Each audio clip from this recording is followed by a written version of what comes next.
Hello guys, kamusta na uli?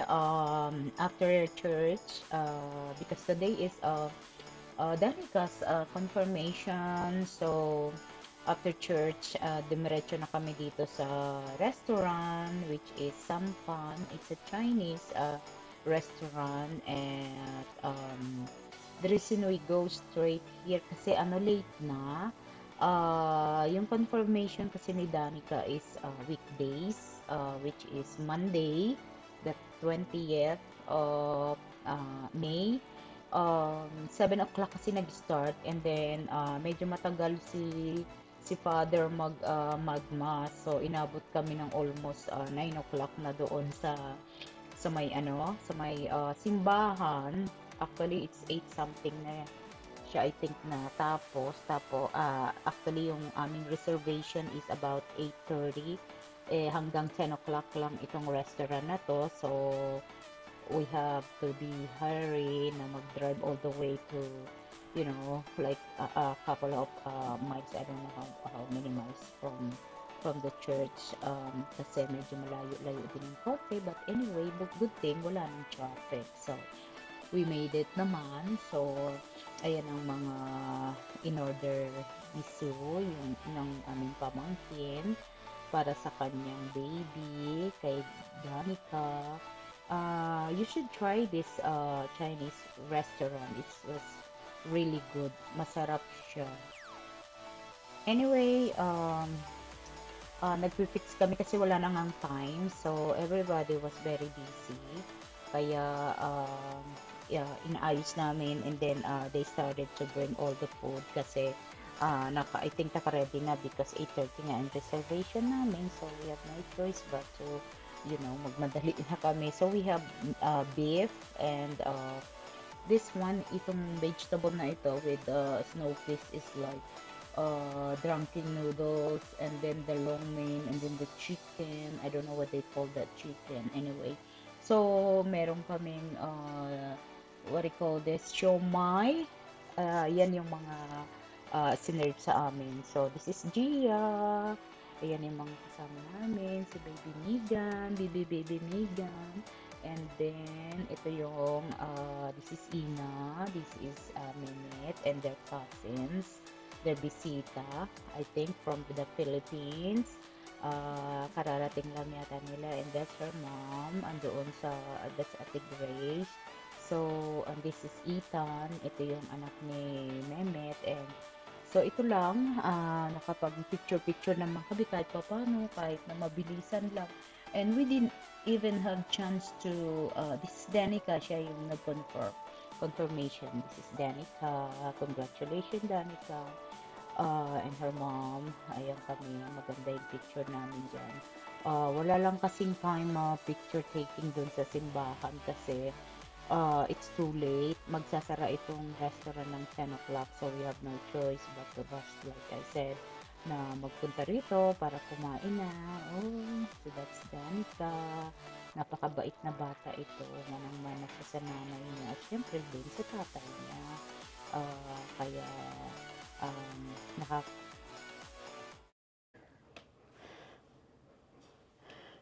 Okay.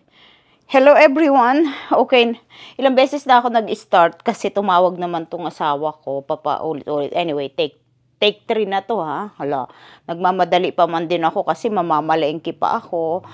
Tingnan nyo naman itsura ko. Nag-invite ako ng tao na kasi my sister-in-law is in town, taga-Utah siya. So, invited her dito sa bahay to for dinner kasi pupunta kami dito sa bilihan ko ng mga product dahil gusto niyang bumili ng mga treatment sa buhok. So, syempre para maka-discount tayo. So, sasamahan ko siya, but look at me. Naghahabol naman ako ng oras. Today is Tuesday. Tapos na mag-work. So, eto naman ang ginagawa. Laba-laba naman. Tingnan nyo naman itsura ko. Kailangan ko isingit. Anyway, dapat, magandang panahon ngayon. Is not that bad, it's not cold, it's actually 80s na ngayon, which is good. Marami na kaming magawa sa buhay namin, but anyway, ang problema, weekdays lang yan, maganda. Pag weekend, ulan na naman, Friday daw, ulan na naman eh. Ewan ko ba, bakit naman pagka maganda yung panahon, doon naman yung walang kang magawa. Tapos pagka weekend na you're free, hindi ka naman makapag-activities. Anyway, eto,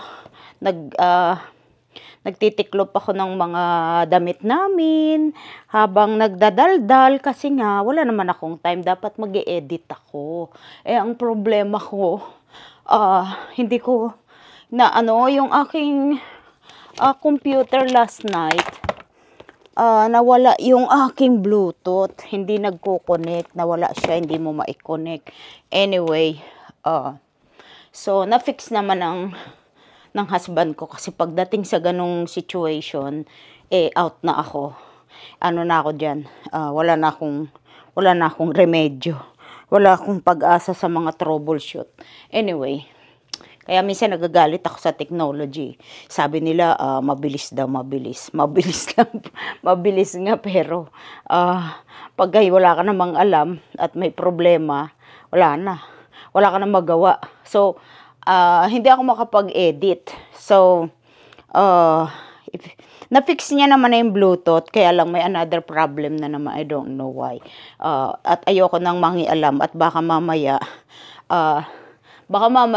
manuno pa ako dun sa kakapindot ko. Kaya wag na lang. Wag na akong makialam. Ganun talaga yung buhay. Anyway, like I said, kaya lang naman ako nag-video today because sana hindi ako mag-video. Wala akong time kasi dapat nga mag-edit na lang ako. Kaso nga lang, ito naman nangyari. Hindi ko magawa. So, this is my plan B. Naglaba after work, and then after this, sasampay lang ako. After my dryer, pupunta pa ako sa palengke at wala pa akong iluluto. Actually, may pa ilan pero kulang. So, magluluto tayo ng pakbet at saka Gigi kasi yun yung mga gusto ng mga Ilocano. Anyway, so, sabi ko sa kanila, punta sila dito na sila mag-dinner tonight para yun na lang ang kakainin namin for dinner after we go to doon sa may bilihan ng mga hair product. Anyway, like I said, so habang tiklop-tiklop, isingit ko na itong dakdak ko dito at like I said, naglalaba pa pala. So, ano ko pa yan, the dryer ko bago ako mamalengke, tapos luluto pa ako. Tingnan nyo naman ang buhay. Ang galing, di ba? Makulay ang buhay ko. Habol ng oras. Anyway, last night, the reason I nag-video ako, like I said, last night kasi, it's our Apos confirmation. Si Danica. Danica is apo namin sa pamangkin.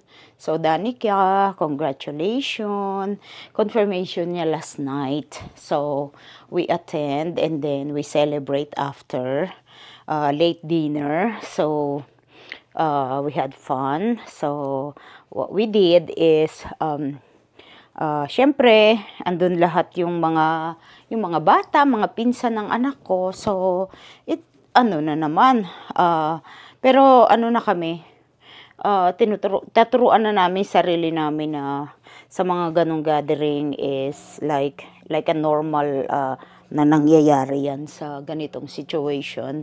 Kahit na masakit, kahit na, hindi ka may-use na it is what it is, but it's still, deep inside, you're still, you know what I mean, masakit pa rin. But, like I said, okay lang naman, kahit na touch ka sa sa mga nangyayari sa buhay, sa mga kung ano-anong gathering na ginagawa namin is we have no choice but to keep going. Kaya sa mga taong nakaka-experience ng ganito, we have no choice but to be strong because that's our only choice to to be uh to be strong and uh embrace the life that you know the story that we have. So ganun lang yon. So anyway, uh, this morning, nalulungkot ako, but what can we do, right? Hindi na naman ako nakatulog kagabi, pinahirapan ko na naman ang sarili ko, so I end up na nagmamadali ako sa morning because I don't have time anymore. Na-stay in bed ako, napakabigat ng katawan, but like I said, we have no choice but to get up and, fight for your whatever you have. So anyway, this morning when I was taking a shower, so what I did is I turned on my music. Yung music ko is yung mga hindi malungkot, hindi yung kasi we're planning to watch a concert. Gusto naming manood ng concert. It's medyo magulong concert na medyo alam nyo naman, ang music namin is rock and roll. So anyway, we were planning to watch The Creed. So inon ko yung album niya. But actually, isang sound, isang music pa lang, ang nakakapagtaka, nilagay ko sa album para continuous, hindi ma-change yung artist. But the thing is, ang nangyari, the next music is not the album na isinet up ko. May pumasok yung ibang music, which is music naman ng anak ko. Kaya, oh my God, sabi ko.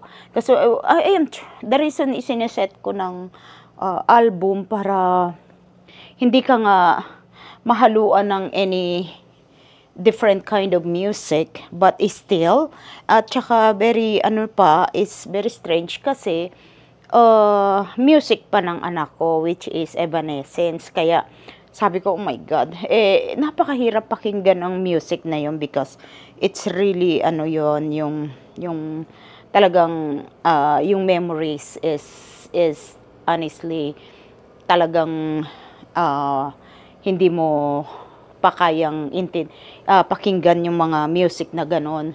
Kasi talagang yun ang mga, when she was young, yun yung mga music na gustong-gusto niya, na mga favorite niya, na talagang matatandaan namin, mareremember namin yung music na yun. So, anyway, for me, dinadaan ko na lang sa positive ko na yun na lang ang ginagawa siguro ng baby ko to give me a sign na she's always there for me. Although ako na lang siguro yung gumagawa ng mga conclusion. Anyway, it helps for me. Kasi lately medyo nagdrama na naman ako because I feel like hindi na wala akong mga dreams about her, especially before nung anniversary niya for 2 years niya. Sunod-sunod yung aking dream about her, and siguro ang iniisip ko na lang, since it's 2 years, probably she's really in peace, which is yun naman ang gusto namin mangyari. It's just happen lang na it's really hard to accept. Anyway,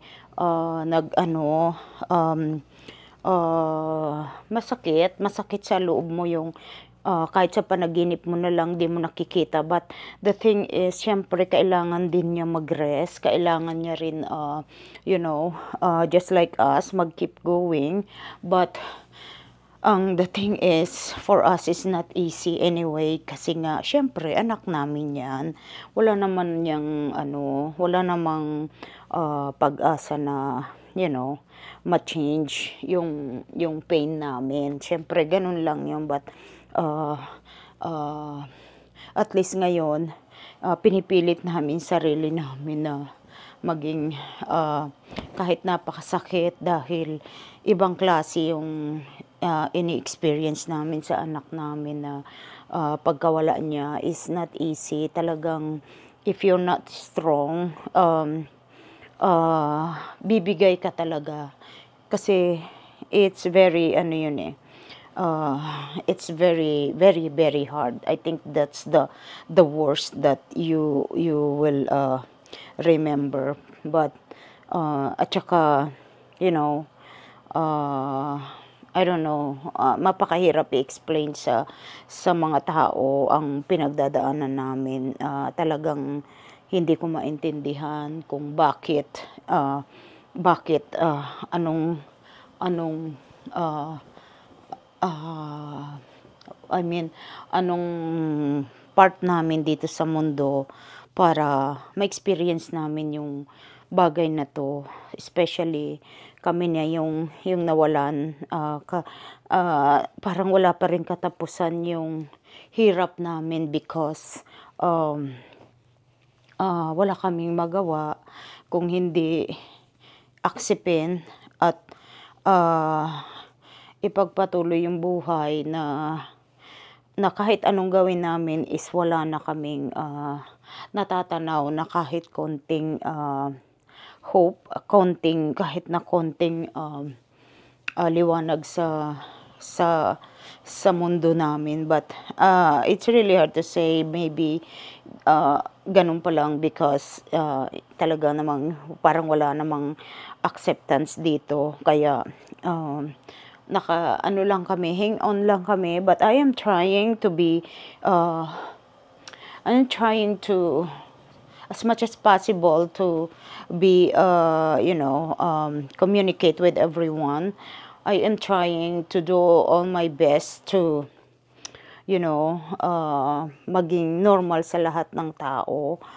I'm trying to do everything I could just to help myself, and not only that, to be a good person. As sana kung ako meron mang hindi naging magandang ugali before, sana lang matapos na yon, yung hirap na yon, because I wanna rest. I wanna rest my brain. Gusto ko magkaroon ako ng peace. And I know the peace that I was looking for is like peace na talaga, nothing, wala na. Like my daughter, pero hindi naman ako yung may control nun, kaya Diyos ang may control. So I'm just trying to do everything habang andito pa, na mag-keep going, at the same time trying na be nice to everyone. Kung kulang man yung ginagawa ko pa na being, nice to everyone, is I'm so sorry. Kasi hindi naman ako perfect na tao, especially to my family. I'm not sure kung, I don't know kung mali o tama ba na how I deal with them. The only thing I know is hindi ako nagalit sa anyone. Hindi ako nagtanim ng sama ng loob to anyone, because I know wala namang mapupuntahan yung sama ng loob. So bakit pa natin gagawin yung mga bagay na yun, 'di ba? So for me, ano na lang, kahit sa mga kaibigan, just keep going. Gawin na lahat na lang para pag time na natin, hindi na tayo nagre-regret na lahat, kahit na wala ka na sa mundo, wala ka nang regret to anyone. That's the only thing I am trying to, to do. So anyway, lahat naman tayo talaga may mga diferensya, kaya lang wala naman tayong magagawa. Yun naman talaga ang buhay talaga. Hindi naman tayo perfect. Lahat tayo nagkakamali. So anyway, so hanggang dito na lang muna, kasi ginawa ko lang tong video na to, at ako ay magda-dryer, isasampay ko pa yon, and then magluluto na ako, and then pupunta sila dito kasi it's already past 1 o'clock. So probably, hopefully makapunta ako ng palengke, and then makapagluto ako. At least I have an hour to cook. Okay, so I will talk to you later, and please, if you're new to this channel, please subscribe, like, and share, and hit the notification so you always updated sa all my videos. So thank you so much everyone, and thank you for all your support. Please comment below if you have any question.